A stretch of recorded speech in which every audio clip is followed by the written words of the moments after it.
Hi, Jason. Sean with G-Star. What a pleasure. How are you? Hey, what's it like working with Taylor Hackford? You know what? He's done some fantastic films, Officer and a Gentleman and Dolores Claiborne. And he's an Oscar-nominated director. So you don't get to that level if you don't know what you're doing. He's a real relaxed man who knows what he's up to. He's a filmmaker. So you put all those things together, he can assemble a really strong cast of actors, and we get good source material with Donald Westlake's great stream of novels. So the whole combination is a great thing.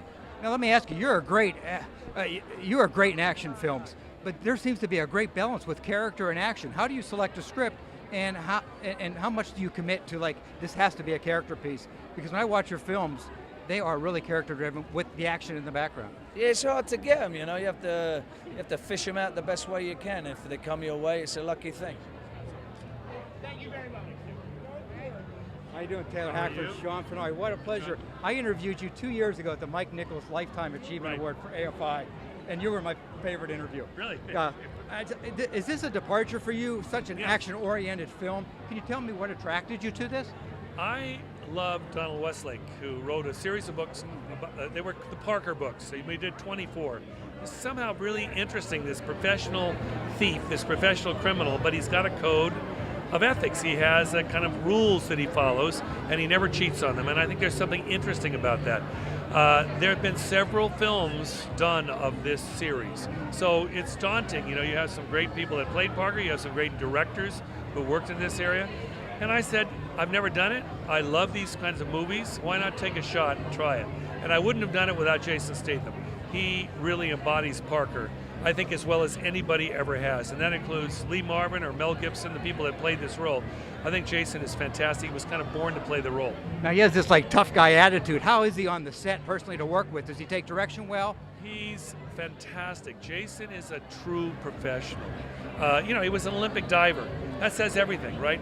Those guys are disciplined, they are perfectionists, they want every nuance of their body in the air to be right. Why is he such an action star? Because he does those things himself. He doesn't call for the stuntmen to come in. He's not waiting to get to his trailer. He's there, and from a director's point of view, it's a gift. So he's great. By the way, Jennifer Lopez, in her own way, absolutely the same gift. Totally disciplined, gave me everything I wanted, and she is fantastic. I told my wife, I said, when I grow up, I want to be just like Taylor Hackford. How do you balance your career, you and your wife, Helen? What a great year for both of you guys. We love what we do, we love each other, and we support each other. I mean, that's what you really need. You need somebody who's not resenting what, when I go out and make a film, I make a film, and unfortunately I may not be in my mind there 100% of the time because I'm with the film. Same thing with Helen when she's doing a role, but we both understand it and we're supportive and want each other to be fulfilled, and it's a secret of a very good marriage. Now, because I teach at G-Star, I have to ask, how was your experience at G-Star? And I know being a president of the Directors Guild, education and students and the performing arts, how important is it? And how was your experience working at G-Star Studios? G-Star was fantastic. I mean, to find a studio that's that together here, I had no idea. I talked to Chuck Elder and he says, well, you got to go down and see what we've got. I walked into that studio and I went, wow. So the reality is to have a resource like G-Star here will draw other films. It will draw professional talent because you need a studio.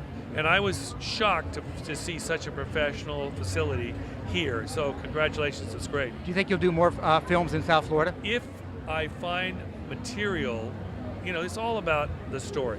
If it really, one of the reasons that I desperately needed to use South Florida, it was in the source material, it was in the book.